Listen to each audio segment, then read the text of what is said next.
হারিয়েছে তাদের চোখের দৃষ্টি। সেই সব বীরদের স্মরণ করছি যারা মিথ্যাচার, লুটপাট, স্বৈরতন্ত্রের বিরুদ্ধে এক দফা দাবি নিয়ে দাঁড়িয়েছিল। কৃতজ্ঞতা চিত্তে স্মরণ করছি আপনাদের ভাই বোনদের, আপনাদের সন্তানদের যারা এই বিপ্লবে অংশগ্রহণ করেছিল। প্রিয় দেশবাসী,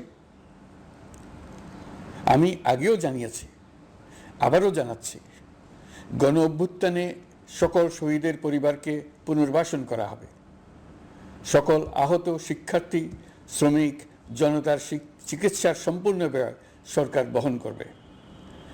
আহতদের দীর্ঘমেয়াদী এবং ব্যয়বহুল চিকিৎসা এবং শহীদদের পরিবারের দেখাশোনার জন্য স্বাস্থ্য মন্ত্রণালয়ের নেতৃত্বে একটি পূর্ণাঙ্গ তালিকা প্রস্তুত করা হয়েছে। এখন এই নতুন তথ্য পাওয়ার ভিত্তিতে এই তালিকা হালনাগাদ করা হতে থাকবে।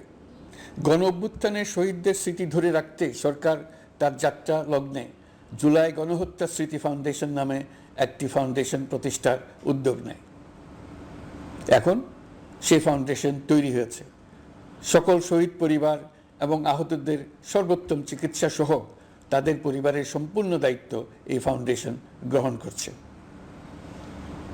এই ফাউন্ডেশনে দান করার জন্য দেশের সকল মানুষ এবং বিদেশে অবস্থানরত বাংলাদেশিদের আমরা আহ্বান জানাচ্ছি। গত মাসে কুমিল্লা, নোয়াখালী, সিলেট অঞ্চলে আকস্মিক বন্যা এসব এলাকার মানুষকে হতভম্ব করে দিয়েছে। এখানে বেশিরভাগ এলাকায় কোনোদিন বন্যা হয়নি। তারা বন্যা মোকাবেলা করে অভ্যস্ত নন। দেশপ্রেমিক সশস্ত্র বাহিনী তাৎক্ষণিকভাবে বন্যা আক্রান্ত সবাইকে রক্ষার জন্য এগিয়ে আসে। সেনা, নৌ এবং বিমান বাহিনী পরস্পরের সঙ্গে সমন্বয় করে একযোগে কাজে নেমে পড়ার ফলে মানুষের দুর্ভোগ কম হয়েছে। এর পরপরই এনজিও এবং সাধারণ মানুষ দেশের সকল অঞ্চল থেকে দলে দলে এগিয়ে এসছে। আমি বিশেষ করে দেশপ্রেমিক সেনাবাহিনীকে আবারও ধন্যবাদ জানাচ্ছি। দেশের সকল দুর্যোগকালে তারা সবসময় আন্তরিকভাবে এগিয়ে এসছে।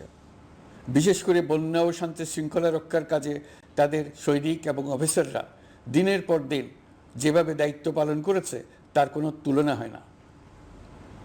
জনজীবনে স্বস্তি ও আত্মবিশ্বাস প্রতিষ্ঠায় তাদের ভূমিকা অনন্য। বাংলাদেশ সশস্ত্র বাহিনীর সকল সদস্যকে আমি ধন্যবাদ জানাই তাদের সততা, ত্যাগ ও অসীম দেশপ্রেমের জন্য।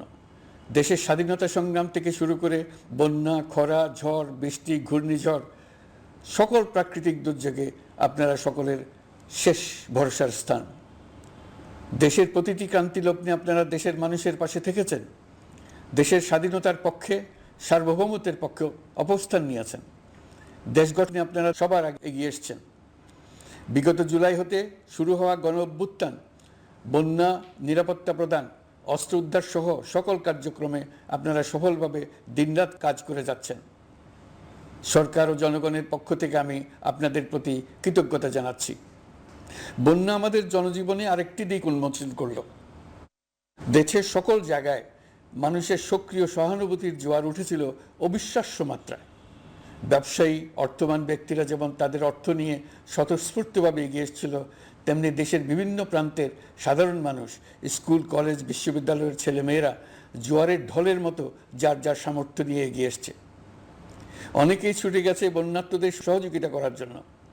এনজিওরা বিভিন্ন জায়গা থেকে ছুটে গেছে তাদের সহায়তা নিয়ে। তাদের কাজে অনুপ্রাণিত হয়ে আমি এনজিও নেতাদের সঙ্গে বৈঠক করেছি কিভাবে সরকার তাদের কাজের সঙ্গে সরকারের উদ্যোগকে সমন্বিত করতে পারে, সেটার কাঠামো তৈরি করে দেওয়ার জন্য। বন্যা এখন চলে গেছে, কিন্তু পুনর্বাসনের কঠিন কাজ আমাদের সামনে রয়ে গেছে। সকলের সহযোগিতায় আমরা পুনর্বাসনের কাজটি সফলভাবে সমাধান করতে চাই।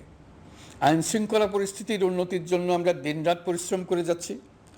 যে সমস্ত ভাই বোনেরা তাদের গত 16 বছরের বেদনা জানিয়ে তার প্রতিকার পাওয়ার জন্য আমার অফিস এবং সচিবালয়ের অফিসসমূহের সামনে প্রতিদিন ঘেরাও কর্মসূচি দিয়ে আমাদের কাজকর্ম ব্যাহত করছিলেন, তারা আমার আহ্বানে সাড়া দিয়ে ঘেরাও কর্মসূচির থেকে বিরত হয়েছেন বটে, তবে অন্যত্র আবার তারা তাদের কর্মসূচি দিয়ে যাতায়াতে ব্যাঘাত সৃষ্টি করছেন।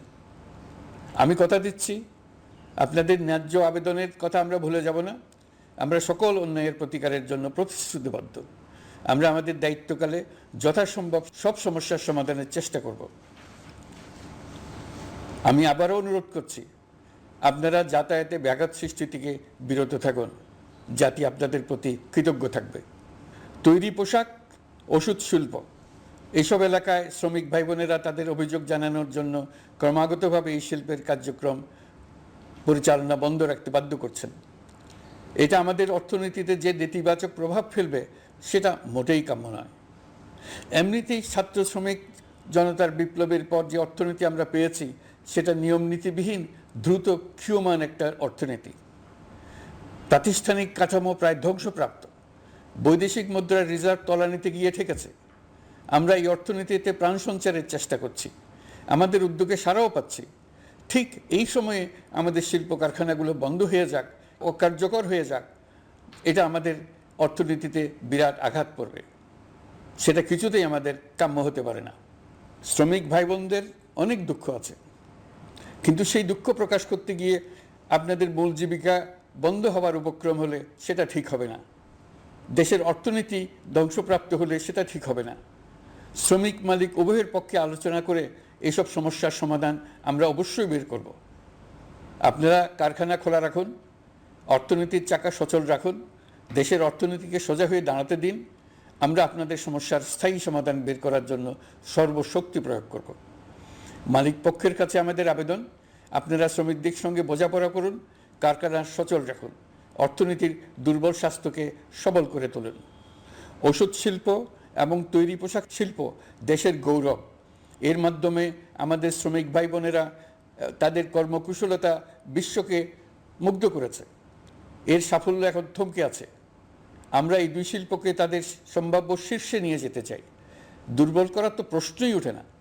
এই দুই শিল্পের কোথায় কোথায় বাধা আছে, সমস্যা আছে, সেগুলো চিহ্নিত করে তাকে বাধামুক্ত করতে চাই।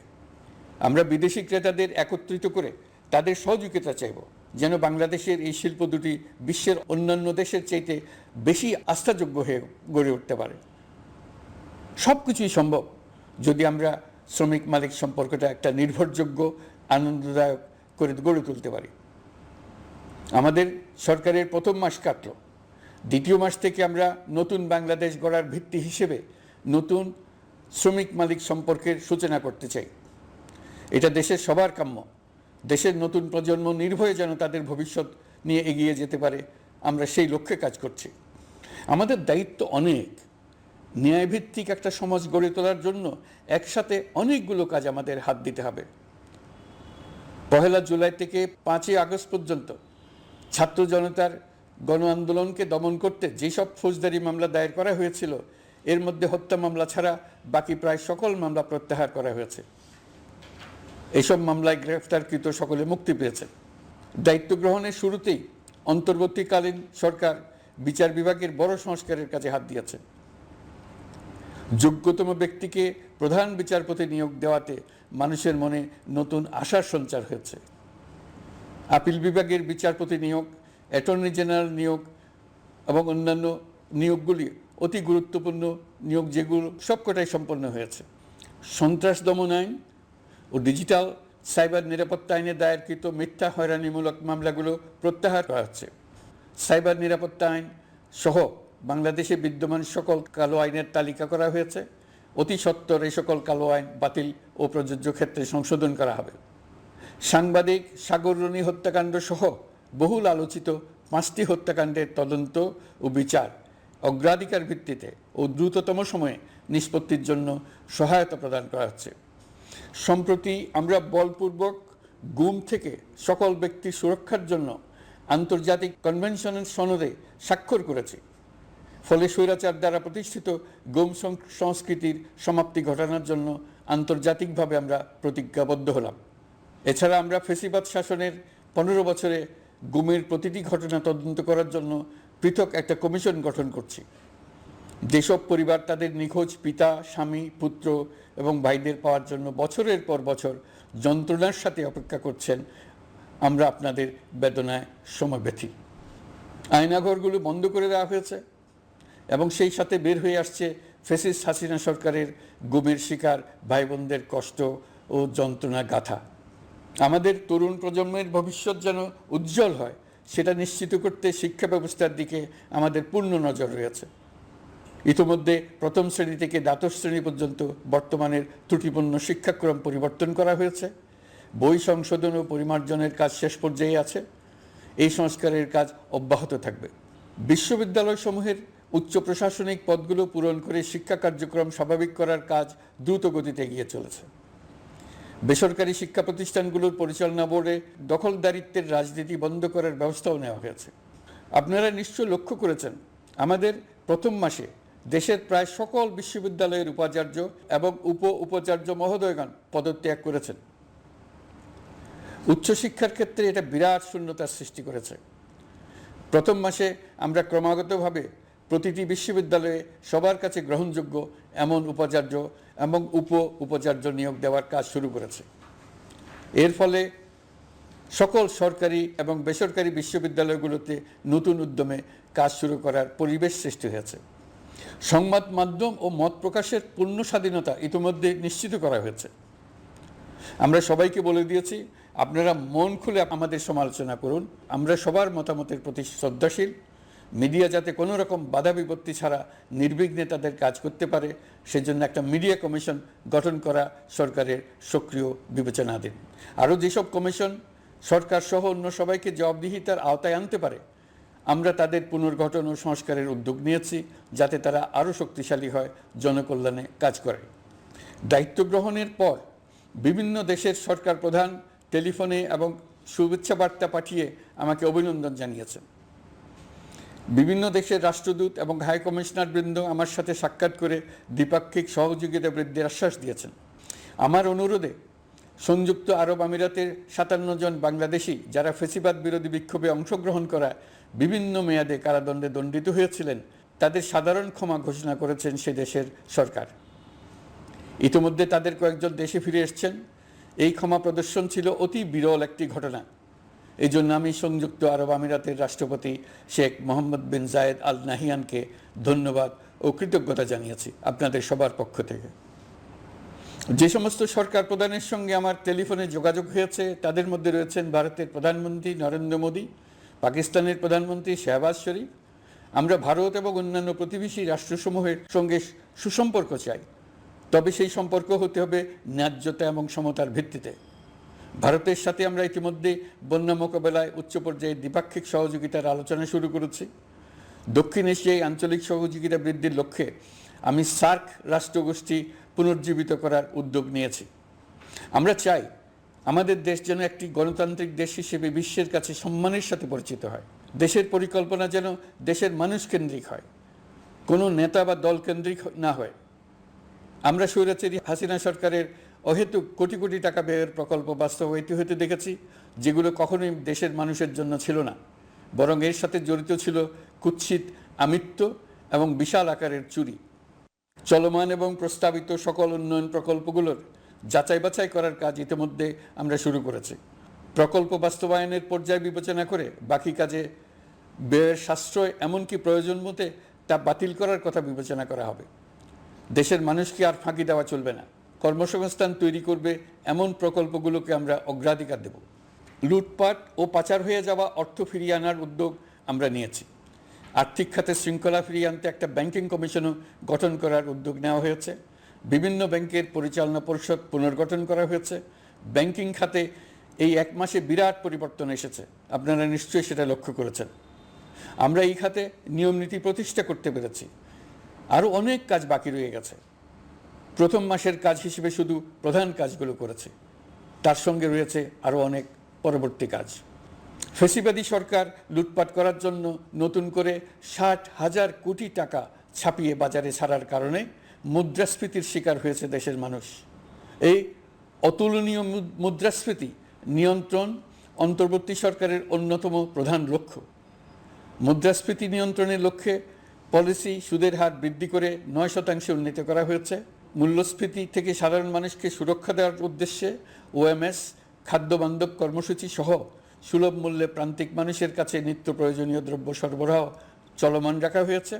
মূল্যস্ফীতি মোকাবেলায় চলতি অর্থ বছরে চাল ও গম আমদানির জন্য 5,800 কোটি টাকা, আভ্যন্তরীণ সংগ্রহের জন্য 8,900 কোটি টাকা এবং খাদ্য ভর্তুকির 3টি প্রোগ্রামের জন্য 7,360 কোটি টাকা বরাদ্দ রাখা হয়েছে। বিভিন্ন স্টেক হোল্ডারের সাথে সভা করে মূল্যস্ফীতি নিয়ন্ত্রণের করণীয়সমূহ চিহ্নিত করা হয়েছে। পরিচালন ও উন্নয়ন ব্যয় যৌক্তিক পরিমাণে হ্রাস করার জন্য কার্যক্রম গ্রহণ করা হয়েছে। কৃষিপণ্য উৎপাদনের জন্য সার আমদানির ক্ষেত্রে প্রয়োজনীয় বৈদেশিক মুদ্রার সরবরাহ নিশ্চিত করার পদক্ষেপ নেওয়া হয়েছে। প্রকৃত চাষিগণ যাতে কৃষি ঋণ পেয়ে থাকেন তা নিশ্চিত করার উদ্যোগ নেওয়ার পাশাপাশি কৃষি ঋণের পরিমাণ বৃদ্ধি করা হয়েছে। মার্কিন ডলারের বিপরীতে টাকার বিনিময় হার স্থিতিশীল রাখার লক্ষ্যে বৈদেশিক মুদ্রার বিনিময় হারকে বাজার ভিত্তিক করা হয়েছে। টাকা সাদা করার অনৈতিক অনুমতি বাতিল করা হয়েছে। বৈদেশিক মুদ্রার রিজার্ভ বৃদ্ধি করতে বিভিন্ন উন্নয়ন সহযোগীদের কাছ থেকে বাজেট সাপোর্ট চাওয়া হয়েছে। আন্তর্জাতিক মুদ্রা তহবিল থেকে অতিরিক্ত 3 বিলিয়ন মার্কিন ডলার, বিশ্বব্যাংক থেকে অতিরিক্ত 1 বিলিয়ন ডলার, জাইকা থেকে অতিরিক্ত 1 বিলিয়ন মার্কিন ডলার প্রদানের অনুরোধ করা হয়েছে। রূপপুর পারমাণবিক বিদ্যুৎ কেন্দ্র নির্মাণ প্রকল্পের অগ্রিম অর্থ পরিশোধ এবং বকেয়া পাওনা নিয়ে রাশিয়ান ফেডারেশনের সাথে অর্থ মন্ত্রণালয়ের আলোচনা চলছে। পাইপলাইনে থাকা 48 বিলিয়ন মার্কিন ডলার বৈদেশিক সহায়তা ব্যবহারের উদ্যোগ নেওয়া হয়েছে।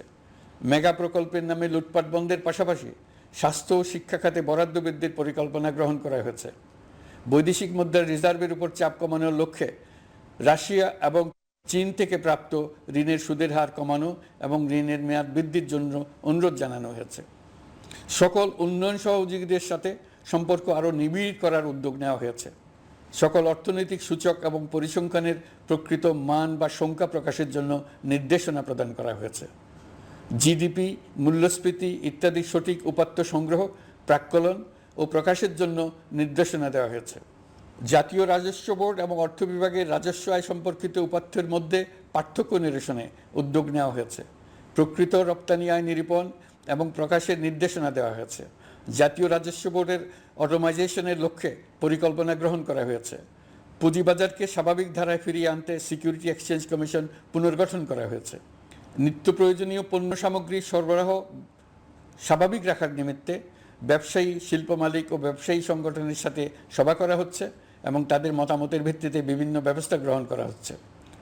বিদ্যমান মজুদ ও ঘাটতি মূল্যায়ন করে ভবিষ্যৎ চাহিদা পর্যালোচনা করে স্থানীয় উৎপাদন বৃদ্ধির পাশাপাশি আমদানি পর্যায়ে বিভিন্ন জটিলতা দূরীকরণ, বন্দর ও বড় মোকাম সহ পরিবহন ব্যবস্থার বিভিন্ন সমস্যা সমাধানে সংশ্লিষ্ট সকল মন্ত্রণালয়, দপ্তর, বিভাগকে প্রয়োজনীয় নির্দেশ দেওয়া হয়েছে।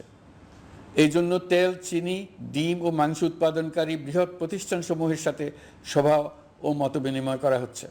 নিত্য প্রয়োজনীয় কিছু দ্রব্যাদি যেমন পেঁয়াজ, আলু এসবের দাম আরও কমানোর জন্য বিদ্যমান শুল্ক হার হ্রাসের বিষয়ে এনবিআরকে প্রয়োজনীয় নির্দেশনা দেওয়া হয়েছে। ইতোমধ্যে এনবিআর পেঁয়াজ, আলু ও কতিপয় কীটনাশকের ক্ষেত্রে আমদানি শুল্ক হ্রাস এবং ক্ষেত্র বিশেষে রেগুলেটরি শুল্ক প্রত্যাহার করে এসআরও জারি করেছে। নিম্ন আয়ের 1 কোটি পরিবারকে টিসিবির মাধ্যমে হ্রাসকৃত মূল্যে কিছু পণ্য যেমন পরিবার প্রতি চাল মাসে 5 কেজি, সয়াবিন তেল মাসে 2 কেজি, মসুর ডাল মাসে 2 কেজি দেওয়া হচ্ছে। এটি সামনের দিনগুলোতে অব্যাহত রাখা হবে। সরকার দায়িত্ব গ্রহণের পর জনপ্রত্যাশা অনুযায়ী বিদ্যুৎ, জ্বালানি ও খনিজ সম্পদ মন্ত্রণালয় হতে বিদ্যুৎ ও জ্বালানির দ্রুত সরবরাহ বৃদ্ধি আইনের অধীনে চলমান সকল প্রকার নেগোসিয়েশন, প্রকল্প বাছাই এবং ক্রয় প্রক্রিয়াকরণ কার্যক্রম আপাতত স্থগিত করা হয়েছে। গত 1.5 দশকে এই আইন ব্যবহার করে লক্ষ কোটি টাকা লুটপাট হয়েছে। বিদ্যুৎ, জ্বালানি ও খনিজ সম্পদ মন্ত্রণালয়ের আওতাধীন কোম্পানিসমূহে অধিকতর স্বচ্ছতা ও জবাবদিহিতা আনার লক্ষ্যে কোম্পানিসমূহের পরিচালনা পর্ষদ পুনর্গঠন করা হয়েছে।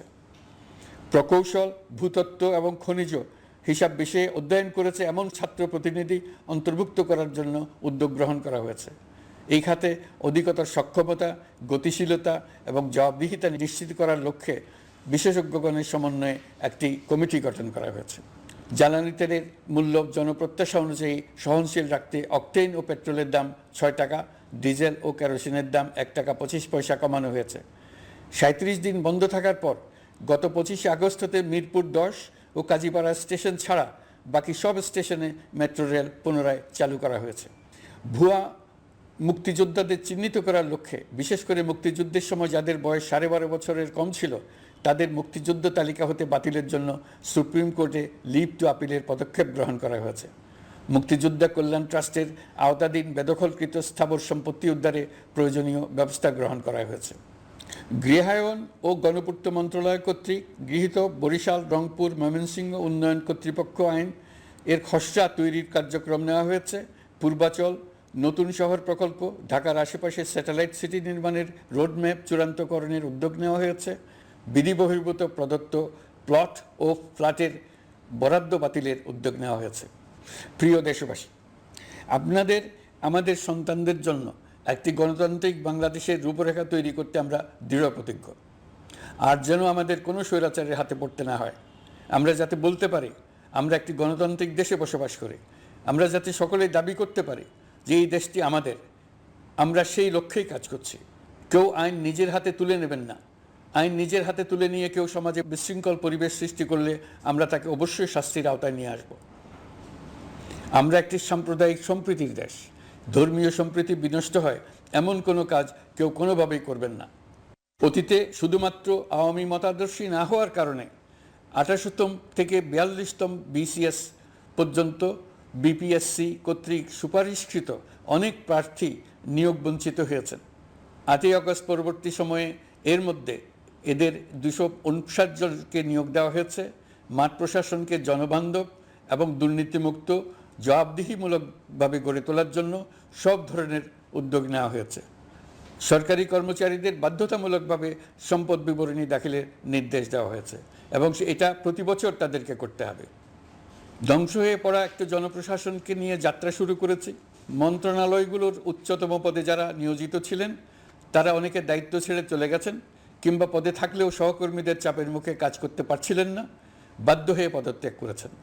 আর যারা 16 বছরের স্বৈরাচারী শাসনের আমলে পদত্যাগে বাধ্য হয়েছিলেন কিংবা দায়িত্ববিহীন অবস্থায় একই পদে থেকে বাধ্য হয়েছেন, তাদের সবার কথা বিবেচনা নিয়ে জনপ্রশাসনকে নতুন করে দাঁড় করানোই ছিল আমাদের প্রথম মাসে কঠিনতম সময়। আবার সকল সমস্যার সমাধান করে একটি নতুন জনপ্রশাসন কাঠামো দাঁড় করাতে পেরেছি, এটাই আমাদের প্রথম মাসের সবচাইতে বড় অর্জন। আমার বিশ্বাস এই জনপ্রশাসন জনগণের ইচ্ছা পূরণে সর্বোচ্চ অবদান রাখতে পারবে। অতি স্বল্প জনবল নিয়ে দাপ্তরিক কার্যক্রম শুরু করা হলেও প্রথম দিকে বিভিন্ন মন্ত্রণালয় ও বিভাগ থেকে পাঠানো বিবিধ প্রস্তাব দ্রুত গতিতে এবং আইনগত সমস্ত বাধ্যবাধকতা মেনে সিদ্ধান্ত নেওয়া হয়েছে। গত এক মাসে বিভিন্ন মন্ত্রণালয় ও বিভাগ 198টি অতি গুরুত্বপূর্ণ বিষয়ে সিদ্ধান্ত নিয়েছে। জনপ্রশাসনের 135 জন অতিরিক্ত সচিব, 227 জন যুগ্ম সচিব এবং 120 জন উপসচিবকে পদোন্নতি প্রদান করা হয়েছে। 59টি জেলার জেলা প্রশাসককে প্রত্যাহার করা হয়েছে এবং নতুন 59 জন জেলা প্রশাসককে নিয়োগ দেওয়া হয়েছে। 67 জন কর্মকর্তার চুক্তিভিত্তিক নিয়োগ বাতিল করা হয়েছে। 10 জন যুগ্ম সচিব, 8 জন অতিরিক্ত সচিব, 6 জন সচিবকে ওএসডি করা হয়েছে। বাংলাদেশ পুলিশের 80 জন ডিআইজি, 30 জন পুলিশ সুপার সহ 110 জনকে পদোন্নতি প্রদান করা হয়েছে। 1 জন ডিআইজি, 1 জন এডিশনাল ডিআইজি, 4 জন পুলিশ সুপারকে চাকরিতে পুনর্বহাল করা হয়েছে। আইজিপি সহ 10 জন অতিরিক্ত আইজি, 88 জন ডিআইজি, 21 জন এডিশনাল ডিআইজি, 177 জন পুলিশ সুপার সহ মোট 297 জন কর্মকর্তাকে বদলি করা হয়েছে। ছাত্র শ্রমিক জনতার বিপ্লবের মূল লক্ষ্য ছিল গণভবন। এটা ছিল স্বৈরাচারের কেন্দ্রবিন্দু। এই সরকার বিপ্লবের প্রতি সম্মান দেখিয়ে গণভবনকে বিপ্লবের জাদুঘর হিসেবে ঘোষণা দিয়েছে। ছাত্র জনতার ক্ষোভকে স্থায়ীভাবে তুলে ধরার জন্য গণভবনের আর কোনো সংস্কার করা হবে না। ছাত্র জনতার ক্ষোভের মুখে তা যে অবস্থায় দাঁড়িয়েছিল সেই অবস্থায় তাকে রাখা হবে। যেসব মূল্যবান সামগ্রী জনতা নিয়ে গিয়েছিল সেগুলো অনেক ফেরত দিয়ে গেছেন। যারা নিয়ে গিয়েছেন তারা নিজেরাই ফেরত দিয়ে গেছেন। তাদের আমরা দেশবাসীর পক্ষ থেকে ধন্যবাদ জানাচ্ছি। আরও কিছু জিনিস পাওয়া যায়নি। যারা নিয়ে গেছেন তাদের কাছে আমাদের অনুরোধ থাকবে তারা যেন এইসব সামগ্রী ফেরত দিয়ে যান। আমরা উল্লেখ করব এইসব বিক্ষুব্ধ জনতা নিয়ে গিয়েছিল, কিন্তু বিজয়ের পর তারা আবার জাদুঘরের প্রতি সম্মান দেখিয়ে এগুলো ফেরত দিয়ে গিয়েছেন। আমরা নতুন বাংলাদেশকে একটা পরিবেশ বান্ধব এবং জীববৈচিত্র্যময় দেশ হিসেবে গড়ে তোলার উদ্যোগ নিয়েছি। এটি তরুণদের আকাঙ্ক্ষা, আমাদের সবারই আকাঙ্ক্ষা। সেই লক্ষ্যে আমি প্রথমেই একটি ক্ষুদ্র পদক্ষেপ নিয়েছি।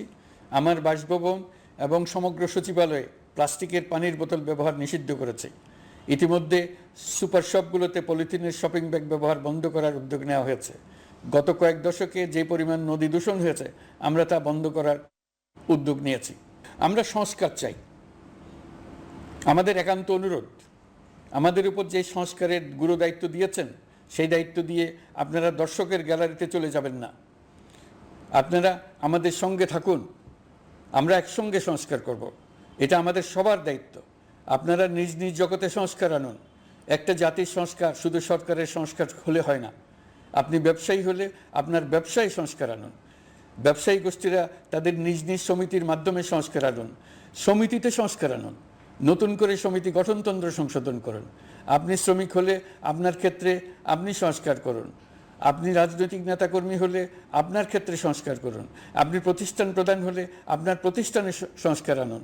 আমি এটাকে সুযোগ হিসেবে গ্রহণ করার জন্য সবাইকে আহ্বান জানাচ্ছি। এই সংস্কারের মাধ্যমে আমরা জাতি হিসেবে নতুনভাবে যাত্রা শুরু করতে চাই। আমাদের এই যাত্রা আমাদেরকে পৃথিবীর একটা সম্মানিত জাতি হিসেবে প্রতিষ্ঠিত করুক, এটাই আমাদের সবার কাম্য, এটাই আমাদের সবার লক্ষ্য। গত এক মাসে আমি বেশ কিছু রাজনৈতিক দলের সঙ্গে পৃথকভাবে বসছি, তাদের সঙ্গে মতামত বিনিময় করেছি।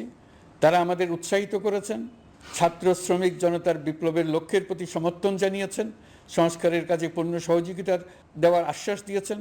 আমি দেশের বিশিষ্ট সম্পাদক বৃন্দের সঙ্গে মত বিনিময় করেছি, তারাও সংস্কারের কাজে পূর্ণ সহযোগিতা দেওয়ার আশ্বাস দিয়েছেন।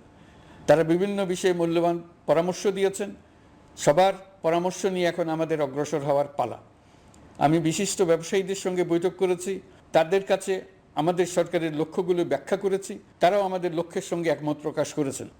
আপনারা জানেন, ছাত্র শ্রমিক জনতার ঐতিহাসিক জুলাই গণ অভ্যুত্থানের মুখে এবং হাজারো মানুষের আত্মদানের বিনিময়ে বাংলাদেশে ফ্যাসিস্ট সরকারের পতন হয়েছে। এই গণ অভ্যুত্থানের বার্তা ও আকাঙ্ক্ষা বাস্তবায়নের জন্য একটি অভূতপূর্ব সময় ও সুযোগ আমরা এর মধ্য দিয়ে অর্জন করেছি।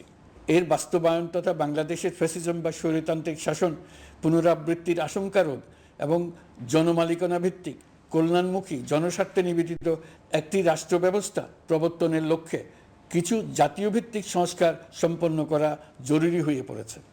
উক্ত সংস্কার ভাবনার অন্যতম কেন্দ্রবিন্দু হচ্ছে সুষ্ঠু নির্বাচন ব্যবস্থা, সুশাসন প্রতিষ্ঠা করা। আমরা যেহেতু জনগণের ভোটাধিকার ও জনগণের মালিকানায় বিশ্বাস করি, সেহেতু নির্বাচন ব্যবস্থার উন্নয়নে আমাদের সংস্কার ভাবনায় গুরুত্ব পেয়েছে অধিক। আমরা মনে করি নির্বাচনের নামে সংখ্যাগরিষ্ঠতার একাধিপত্য ও দুঃশাসন মানুষের উপর চাপিয়ে দেওয়া বা এর মাধ্যমে এক ব্যক্তি বা এক পরিবার বা কোনো গোষ্ঠীর কাছে সকল ক্ষমতা কক্ষীগত করে রাখার কোনো ক্রমেই গ্রহণযোগ্য নয়। এসব আশঙ্কা রোধ করার জন্য নির্বাচনের সাথে সম্পর্কিত নির্বাচন কমিশন সহ অন্যান্য প্রতিষ্ঠানগুলোর সংস্কারের কথা আমরা ভাবছি।